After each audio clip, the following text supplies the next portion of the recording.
ನಮಸ್ಕಾರ ಫ್ರೆಂಡ್ಸ್, ನಾನು ಶ್ವೇತಾರಾಜೇಂದ್ರನ್ ಮಾತಾಡ್ತಾ ಇರೋದು. ಲಕ್ಷ್ಮಿತಾ ರಾಯರ ಮಗಳು ಕನ್ನಡ ಯೂಟ್ಯೂಬ್ ಚಾನಲ್ಗೆ ತಮ್ಮೆಲ್ಲರಿಗೂ ಆತ್ಮೀಯವಾದ ಸ್ವಾಗತ. ಸ್ನೇಹಿತರೆ, ನಾನಿವತ್ತು ನಿಮಗೆ ಯಾವೊಂದು ವಿಷಯದ ಬಗ್ಗೆ ಮಾತಾಡೋಣ ಅಂತ ಬಂದಿದ್ದೀನಿ ಅಂತ ಅಂದರೆ, ನೋಡಿ, ಇದು ಉತ್ತರಾಯಣ ಕಾಲದ ಪುಷ್ಯ ಮಾಸ ನಡೀತಿರೋಂಥ ಸಂದರ್ಭದಲ್ಲಿ ನಾವು ರಾಯರ ಪ್ರಾರ್ಥನೆಯನ್ನು ಮಾಡೋದ್ರಿಂದ, ಅದರಲ್ಲೂ ಮುಖ್ಯವಾಗಿ ಗುರುವಾರದ ದಿನಗಳಲ್ಲಿ ಗುರುರಾಯರ ನಾವು ಪ್ರಾರ್ಥನೆ ಮಾಡೋದ್ರಿಂದ ನಮ್ಮ ಕೆಲಸ ಕಾರ್ಯಗಳು, ಯಾವ ಕೆಲಸ ಕಾರ್ಯಗಳು ನಿಂತೋಗ್ಬಿಟ್ಟಿದೆಯೋ ಆ ಕೆಲಸ ಕಾರ್ಯಗಳೆಲ್ಲ ಸುಗಮವಾಗಿ ಆಗಬೇಕು ಅಂತ ಅಂದರೆ ಮನೇಲಿ ಯಾವಾಗಲೂ ಅಷ್ಟೇ ಗುರುರಾಯರನ್ನು ಪ್ರಾರ್ಥನೆ ಮಾಡಬೇಕಾಗುತ್ತೆ. ಗುರುರಾಯರನ್ನು ನಾವು ಪ್ರಾರ್ಥನೆ ಎಷ್ಟೆಷ್ಟು ಮಾಡ್ತೀವೋ ಅಷ್ಟಷ್ಟು ನಮಗೆ ಒಳ್ಳೆ ಪ್ರತಿಫಲ ಖಂಡಿತವಾಗ್ಲೂ ಸಿಗುತ್ತೆ.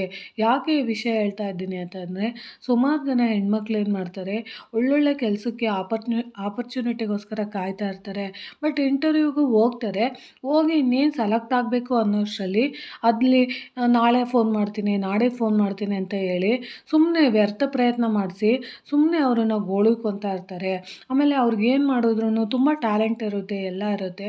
ಬಟ್ ಆದರೆ ಅವ್ರಿಗೆ ಅವ್ರು ಅಂದ್ಕೊಂಡಿದ್ದಂಥದ್ದು ಕೆಲಸ ಖಂಡಿತವಾಗ್ಲೂ ಸಿಗ್ತಾ ಇರಲ್ಲ. ಅದಕ್ಕೆ ತುಂಬ ಜನ ಹೆಣ್ಮಕ್ಳು ಅಳ್ತಾ ಇರ್ತಾರೆ. ನಾವು ಅಷ್ಟೆಲ್ಲ ಓದಿದ್ದೀವಿ, ಅಷ್ಟು ಪೂಜೆ ಮಾಡಿದ್ದೀವಿ, ವ್ರತ ಮಾಡಿದ್ದೀವಿ, ಎಲ್ಲ ಮಾಡಿದ್ದೀವಿ, ಆದರೂ ನಮಗೆ ಖಂಡಿತವಾಗ್ಲೂ ಯಾಕೋ ಕೆಲಸ ಸಿಗ್ತಾ ಇಲ್ಲ. ನಾವು ಹಾಕೋಂಥ ಎಫರ್ಟ್ ಎಲ್ಲ ಹಾಕಿರ್ತೀವಿ, ಆದರೂ ನಮಗೆ ಒಳ್ಳೆ ಉದ್ಯೋಗ ಸಿಗ್ತಾ ಇಲ್ಲ ಅಂತ ಕೆಲವೊಂದು ಹೆಣ್ಮಕ್ಳು ಅಳ್ತಾ ಇರ್ತೀರ. ಆಮೇಲೆ ಕೆಲವೊಬ್ರು ಏನು ಮಾಡ್ತಾರೆ, ಒಳ್ಳೆ ಟಾರ್ಗೆಟ್ ಇಟ್ಕೊಂಡು ಎಲ್ಲ ಟಾರ್ಗೆಟ್ ಎಲ್ಲ ರೀಚ್ ಮಾಡಿರ್ತೀನಿ, ಆದರೆ ರೀಚ್ ಆಗೋಂಥ ಸಂದರ್ಭ ಬಂದಾಗ ನನಗೆ ಅನ್ಯಾಯ ಮಾಡಿಬಿಡ್ತಾರೆ.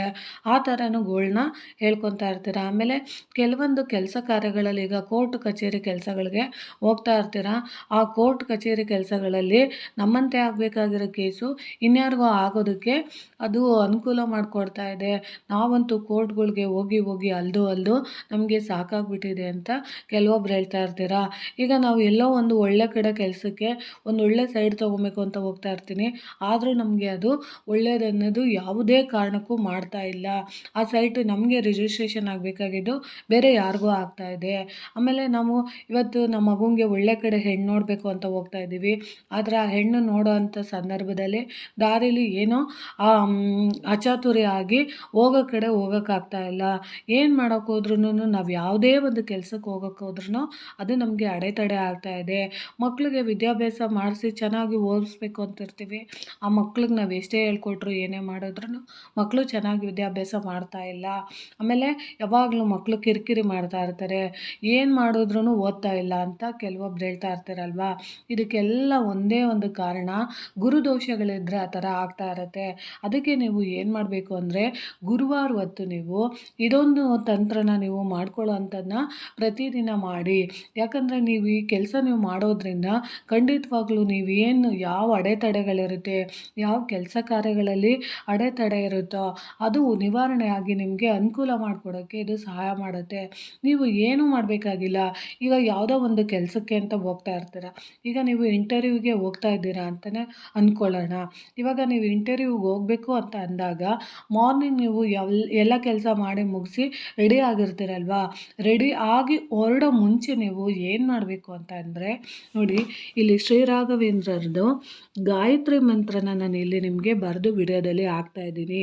ನೀವು ಏನು ಮಾಡಬೇಕು ಅಂತ ಅಂದರೆ, ಈ ಗಾಯತ್ರಿ ಮಂತ್ರ ಇರುತ್ತಲ್ಲ ಅದನ್ನು ನೀವು ಇನ್ನೇನು ನಾನು ಕೆಲಸಕ್ಕೆ ಮನೆಯಿಂದ ಹೊರಡ್ತಾ ಇದ್ದೀನಿ ಅಂತ ಅನ್ನುವಾಗ ನೀವು 21 ಸಾರಿ ನೀವು ಈ ಗಾಯತ್ರಿ ಮಂತ್ರನ ನೀವು ಜಪಿಸಿ ಹೇಳ್ಕೊಂಡು ಮನೆ ಬಿಡೋದ್ರಿಂದ ನೀವು ಯಾವ ಕೆಲಸಕ್ಕೆ ಹೋಗಿದ್ದೀರಾ ಆ ಕೆಲಸ ಖಂಡಿತವಾಗ್ಲೂ ಆವತ್ತಿನ ದಿನ ಸಕ್ಸಸ್ ಕೊಡೋಕ್ಕೆ ಸಹಾಯ ಮಾಡುತ್ತೆ. ಬೇಕಾದ್ರೆ ನೀವು ಟ್ರೈ ಮಾಡಿ ನೋಡಿ.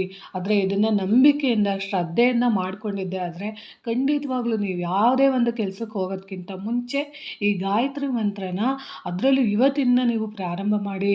ಪ್ರತಿ ಗುರುವಾರ ನಿಮ್ದು ಯಾವುದೇ ಒಂದು ಕಷ್ಟದ ಕೆಲಸಗಳನ್ನು ನೀವು ಮಾಡ್ತಾ ಇದ್ದೀನಿ ಅಂತ ಅನ್ನುವಾಗ ಪ್ರತಿದಿನ ನಿಮಗೆ ನೀವು ಪ್ರತಿದಿನವೂ ಎಲ್ಲ ಕೆಲಸನೂ ಇರಲ್ಲ, ಬಟ್ ಇಂಪಾರ್ಟೆಂಟ್ ಆಗಿರೋ ಕೆಲಸಗಳು ಅಂದರೆ ಇಷ್ಟು ದಿನಕ್ಕೆ ನಮ್ಗೆ ಆಗಲೇಬೇಕು ಅಂತ ಅನ್ನೋರು ಈ ದಿನ ನೀವು ಮಂತ್ರನ 21 ಸಾರಿ ಜಪಿಸೋ ಅಂಥದ್ದನ್ನ ರೂಢಿ ಮಾಡ್ಕೊಳ್ಳಿ. ಯಾವುದೇ ಒಂದು ವಿಪತ್ತು ಬಂದಿರ್ಬೋದು, ಅಥವಾ ನಿಮಗೆ ಯಾವುದೋ ಒಂದು ಸಂಕಟ ಬಂದಿರ್ಬೋದು, ಯಾರ ಹತ್ರನೂ ಹೇಳ್ಕೊಳಕ್ಕಾಗ್ದಿರೋ ಸಂಕಟ ಇರ್ಬೋದು, ಅಥವಾ ನಿಮಗೆ ನೋವು ಆಗ್ತಾ ಇರ್ಬೋದು, ಅಥವಾ ಸಂಕಟ ಆಗಿ ನಿಮಗೆ ಒದ್ದಾಡ್ತಾ ಇರ್ಬೋದು, ಆತ್ಮಹತ್ಯೆ ಮಾಡ್ಕೊಬೇಕು ಅನ್ನಿಸ್ತಾ ಇರ್ಬೋದು, ಅಥವಾ ಯಾವುದೋ ಒಂದು ಕೆಲಸದಲ್ಲಿ ನಮ್ಗೆ ಅಡೆತಡೆ ಆಗ್ತಾ ಇದೆ, ನಮ್ಗೆ ಯಾರೂ ಸಪೋರ್ಟ್ ಇಲ್ಲ ಅಂತ ಒದ್ದಾಡ್ತಾ ಇರ್ಬೋದು. ಅಂಥವರು ಸಹ ಈ ಮಂತ್ರನ ನೀವು 21 ಸಾರಿ ಹೇಳ್ಕೊಳ್ಳೋ ಅಭ್ಯಾಸನ ಮಾಡ್ಕೊಳ್ಳಿ. ಅದರಲ್ಲೂ ಪ್ರತಿದಿನ ಹೇಳಬೇಕಂದ್ರೆ ಪ್ರತಿದಿನ ಹೇಳಿ ನೀವು ಬಾಯ್ಟ್ ಮಾಡಿಕೊಂಡಾಗ ನಿಮ್ದು ಯಾವುದಾದ್ರೂ ಒಂದು ಕಷ್ಟದಲ್ಲಿ ನೀವು ಸಿಲುಕಿದಾಗ ಇದನ್ನು ಒಂದು 21 ಸಾರಿ ನೀವು ಹೇಳ್ಕೊಳ್ಳೋದ್ರಿಂದ ಖಂಡಿತವಾಗ್ಲೂ ನಿಮ್ಮಲ್ಲಿ ಯಾವುದೇ ವಿಪತ್ತುಗಳಿರಲಿ, ಯಾವುದೇ ಸಂಕಟಗಳಿರಲಿ, ಯಾವುದೇ ನೋವುಗಳಿರಲಿ, ಅದೆಲ್ಲ ರಾಯರು ಖಂಡಿತವಾಗ್ಲೂ ನಿವಾರಣೆ ಮಾಡ್ತಾರೆ. ಅದಕ್ಕೋಸ್ಕರ ನಾನು ಈ ಪುಷ್ಯ ಮಾಸದ ಗುರುವಾರ ನಿಮಗೆ ಹೇಳ್ಕೊಡ್ತಾ ಇದ್ದೀನಿ. ನೀವು ಇವತ್ತಿಂದ ಈ ಮಂತ್ರನ ಜಪಿಸೋದ್ರಿಂದ ಮತ್ತು ನೀವು ಇದನ್ನು ಕಲಿತು ಬಾಯ್ಟ್ ಮಾಡ್ಕೊಳ್ಳೋದ್ರಿಂದ ನಿಮಗೆ ತುಂಬಾ ಅನುಕೂಲ ಆಗುತ್ತೆ. ಆ ಮಂತ್ರ ಯಾವ ರೀತಿ ಇದೆ ಅಂತ ನಾನು ನಿಮಗೆ ತಿಳಿಸ್ಕೊಡ್ತೀನಿ ನೋಡಿ. ಶ್ರೀ ರಾಘವೇಂದ್ರರ ಗಾಯತ್ರಿ ಮಂತ್ರ ನೋಡಿ ಹೇಳ್ತೀನಿ. ಓಂ ವೆಂಕಟನಾಥಾಯ ವಿದ್ಮಹೇ ಸಚ್ಚಿದಾನಂದಾಯ ಧೀಮಹಿ ತನ್ನೋ ರಾಘವೇಂದ್ರೋ ಪ್ರಚೋದಯಾತ್. ಓಂ ವೆಂಕಟನಾಥಾಯ ವಿದ್ಮಹೇ ತಿಮ್ಮಣ್ಣ ಪುತ್ರಾಯ ಧೀಮಹಿ ತನ್ನೋ ರಾಘವೇಂದ್ರೋ ಪ್ರಚೋದಯಾತ್. ಓಂ ಪ್ರಹ್ಲಾದಾಯ ವಿದ್ಮಹೇ ವ್ಯಾಸರಾಜಾಯ ಧೀಮಹಿ ತನ್ನೋ ರಾಘವೇಂದ್ರೋ ಪ್ರಚೋದಯಾತ್. ನೋಡಿ ಈ ಮಂತ್ರನ ನೀವು ಗಾಯತ್ರಿ ಮಂತ್ರ ಇದನ್ನು ನೀವು ಇವತ್ತಿಂದ, ಅದರಲ್ಲೂ ಈ ಗುರುವಾರ ದಿನ ನೀವು ಅಭ್ಯಾಸ ಮಾಡಿದ್ದೇ ಆದರೆ ಖಂಡಿತವಾಗ್ಲೂ ಹೇಳ್ತೀನಿ ಈ ಮಂತ್ರದ ಉಪಯೋಗ ನಿಮಗೆ ಗೊತ್ತಾಗುತ್ತೆ. ಇದು ಸುಮ್ಮನೆ ಸಾಧಾರಣ ಮಂತ್ರ ಅಲ್ಲ, ಇದರಲ್ಲಿ ಸಾಕ್ಷಾತ್ ಗುರುರಾಯರು ಇಷ್ಟಪಡೋ ಅಂಥ ಮಂತ್ರ.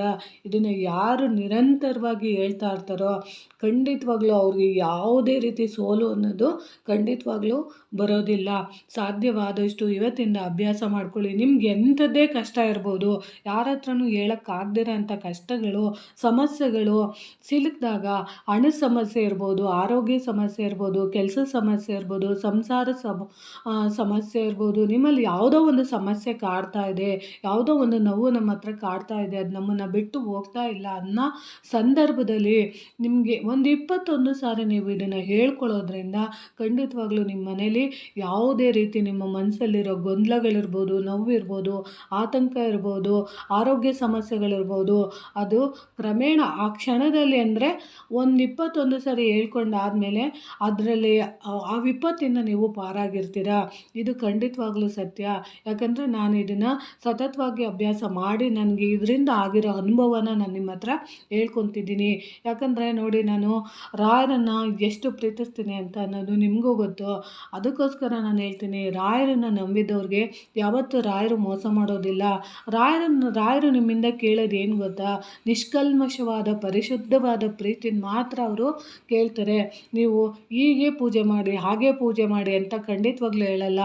ರಾಯರಿಗೆ ಇಷ್ಟ ಆಗಿರೋಂಥ ಈ ಮಂತ್ರನ ನೀವು ಹೇಳ್ಕೊಳ್ಳಿ ಅಂತ ನಾನು ಹೇಳೋಕ್ಕೆ ಇಷ್ಟಪಡ್ತೀನಿ. ಅದರಲ್ಲೂ ನಿಮಗೆ ಕೆಲಸದ ವಿಷಯದಲ್ಲಿ ಒತ್ತಡ ಇರೋ ಅಂಥವ್ರು, ಅಥವಾ ನನಗೆ ಈ ಕೆಲಸ ನನಗೆ ಬೇಕೇ ಬೇಕು ಅಂತ ತುಂಬ ಇಷ್ಟಪಡೋರು ಖಂಡಿತವಾಗ್ಲೂ ನೀವು ಕೆಲಸಕ್ಕೆ ಹೋಗೋದಕ್ಕಿಂತ ಮುಂಚೆ, ಇಂಟರ್ವ್ಯೂಗೆ ಹೋಗೋದಕ್ಕಿಂತ ಮುಂಚೆ ಒಂದು 21 ಸಾರಿ ನೀವು ಈ ಮಂತ್ರನ ಹೇಳ್ಕೊಂಡು ನೀವು ಹೋಗಿ, ಅದು ನಿಮಗೆ ಸಕ್ಸಸ್ ಕೊಡೋದಕ್ಕೆ ಸಹಾಯ ಮಾಡಿಕೊಡುತ್ತೆ ಅಂತ ನಾನು ನಿಮಗೆ ತಿಳಿಸ್ತೀನಿ. ಸರಿನಾ ಫ್ರೆಂಡ್ಸ್? ಸ್ನೇಹಿತರೆ, ಈ ಮಾಹಿತಿ ನಿಮಗೆ ಇಷ್ಟ ಆಗಿದ್ದರೆ ದಯವಿಟ್ಟು ನನ್ನ ಚಾನಲ್ನ ಸಬ್ಸ್ಕ್ರೈಬ್ ಮಾಡ್ಕೊಂಡು ನೋಡಿ. ಆಮೇಲೆ ಕೆಲವೊಂದು ಹೆಣ್ಮಕ್ಳು ಹೇಳ್ಬೋದು, ಇಲ್ಲ ನಾವು ಡೇಟ್ ಆಗಿದ್ದೀವಿ ಅಂಥ ಸಮಯದಲ್ಲಿ ನಾವು ಹೇಳ್ಕೊಬೋದಾ ಅಂತಂದರೆ ಖಂಡಿತವಾಗ್ಲೂ ಹೇಳ್ಕೊಬೋದು. ಯಾಕಂದರೆ ಮಂತ್ರನ ಹೇಳ್ಕೊಳ್ಳೋದ್ರಿಂದ ಏನೂ ಪ್ರಾಬ್ಲಮ್ ಆಗೋದಿಲ್ಲ. ಯಾಕಂದರೆ ಅಲ್ಲಿ ವಿಪತ್ತು ಅನ್ನೋದಿರುತ್ತೆ. ಆ ವಿಪತ್ತಲ್ಲಿರೋಂಥ ಸಂದರ್ಭದಲ್ಲಿ ನಮಗೆ ವಿಧಿ ಇಲ್ಲ, ಮಂತ್ರ ಹೇಳ್ಕೊಳ್ಳೋದ್ರಿಂದ ಏನೂ ತಪ್ಪಾಗೋದಿಲ್ಲ ಅಂತ ನನ್ನ ಭಾವನೆ. ಹೇಳ್ಕೊಬೋದು, ಆ ರೀತಿಯೂ ಹೇಳ್ಕೊಂಡು ಖಂಡಿತವಾಗ್ಲೂ ಖಂಡಿತವಾಗ್ಲೂ ನೀವು ನಿಮ್ಮ ಕೆಲಸಕ್ಕೆ ಹೋಗ್ಬೋದು. ಆದರೆ ವ್ರತ ಅಂತ ಮಾಡುವಾಗ ಯಾವುದೇ ಕಾರಣಕ್ಕೂ ಡೇಟ್ ಆದಂಥ ಸಂದರ್ಭದಲ್ಲಿ ಖಂಡಿತವಾಗ್ಲೂ ಮಾಡೋಕ್ಕೆ ಹೋಗಬೇಡಿ. ಯಾಕಂದರೆ ರಾಯರಿಗೆ ನಾವು ಏನು ಮಾಡಲಿಲ್ಲ ಅಂದರೂ ಅವರು ಮಡಿಯಲ್ಲಿರ್ತಾರೆ. ಅಂಥ ಟೈಮಲ್ಲಿ ನಾವು ಕೆಲವೊಂದು ಆಚಾರ ವಿಚಾರನ ನಾವು ಅರಿತುಕೊಂಡು ಮಾಡಿದಾಗ ಯತಿಗಳಾಗಿರೋದ್ರಿಂದ ನಾವು ಗುರುರಾಯರ ಸೇವೆ ಮಾಡುವಾಗ ಕೆಲವೊಂದು ಕಟ್ಟುಪಾಡಿರುತ್ತೆ. ಅದನ್ನು ನಾವು ನಮ್ಮಂತೆ ಎಷ್ಟು ಬೇಕೋ ಅಷ್ಟನ್ನು ನಾವು ಸರಿಯಾದ ಕ್ರಮದಲ್ಲಿ ನಾವು ಮಾಡಿದಾಗ ಅದು ಪ್ರತಿಫಲ ಖಂಡಿತವಾಗ್ಲೂ ಸಿಗುತ್ತೆ. ಆಮೇಲೆ ಯಾವುದೇ ಕಾರಣಕ್ಕೂ ನಾನ್ ವೆಜ್ ತಿಂದಿರ್ತೀವಿ ನಾವು. ನಾನ್ ವೆಜ್ ತಿಂದಾಗ ನಾವು ಹೇಳ್ಬಿಟ್ಟು ಹೋಗ್ಬೋದಾ? ಅದು ನಿಮಗೆ ಬಿಟ್ಟಿದ್ದು. ಯಾಕಂದರೆ ನಾನು ಈ ಒಂದು ವಿಷಯದಲ್ಲಿ ನಾನು ಹೇಳೋಕ್ಕಾಗಲ್ಲ. ನಿಮ್ಮ ಇಷ್ಟ, ನಿಮಗೆ ತಿನ್ನಬೇಕು ಬಿಡಬೇಕು ಅನ್ನೋದು ನಿಮ್ಮ ವೈಯಕ್ತಿಕ ನಿರ್ಧಾರಗಳು. ಬಟ್ ಆದರೆ ನಾನು ಹೇಳೋ ಉದ್ದೇಶ ಏನು ಅಂದರೆ, ನೀವು ಯಾವುದೇ ಒಂದು ವಿಪತ್ತಲ್ಲಿ ಸಿಗಾಕೊಂಡಾಗ, ಕಷ್ಟದಲ್ಲಿ ಸಿಗಾಕೊಂಡಾಗ, ನೋವಲ್ಲಿ ಸಿಗಾಕೊಂಡಾಗ, ನಮಗೆ ಯಾರೂ ಇಲ್ಲ, ನಮ್ಗೆ ಯಾರೂ ಸಪೋರ್ಟ್ ಮಾಡ್ತಿಲ್ಲ ಅಂತ ನಿಮ್ಗೆ ಅನ್ನಿಸ್ದಾಗ ಈ ಥರದ ಮಂತ್ರನ ನೀವು 21 ಸರಿ ಹೇಳ್ಕೊಂಡು ಹೋಗೋದ್ರಿಂದ ಆ ಕೆಲಸದಲ್ಲಿ ಯಶಸ್ಸು ಮತ್ತು ಕೀರ್ತಿ ಸಿಗುತ್ತೆ ಅಂತ ನಾನು ಹೇಳೋಕ್ಕೆ ಇಷ್ಟಪಡ್ತೀನಿ. ಈ ಮಾಹಿತಿ ನಿಮಗೆ ಇಷ್ಟ ಆಗಿದ್ದರೆ ದಯವಿಟ್ಟು ನನ್ನ ಚಾನಲ್ನ ಸಬ್ಸ್ಕ್ರೈಬ್ ಮಾಡ್ಕೊಂಡು ನೋಡಿ, ಹೆಚ್ಚೆಚ್ಚು ವಿಡಿಯೋನ ಶೇರ್ ಮಾಡಿ ಮತ್ತು ಲೈಕ್ ಮಾಡಿ. ಹೊಸದಾಗಿ ಯಾರಾದರೂ ನನ್ನ ಚಾನಲ್ ನೋಡ್ತಿದ್ರೆ ದಯವಿಟ್ಟು ಸಬ್ಸ್ಕ್ರೈಬ್ ಮಾಡ್ಕೊಂಡು ನೋಡಿ ಅಂತ ತಿಳಿಸೋಕ್ಕೆ ಇಷ್ಟಪಡ್ತೀನಿ. ಧನ್ಯವಾದಗಳು ಸ್ನೇಹಿತರೆ.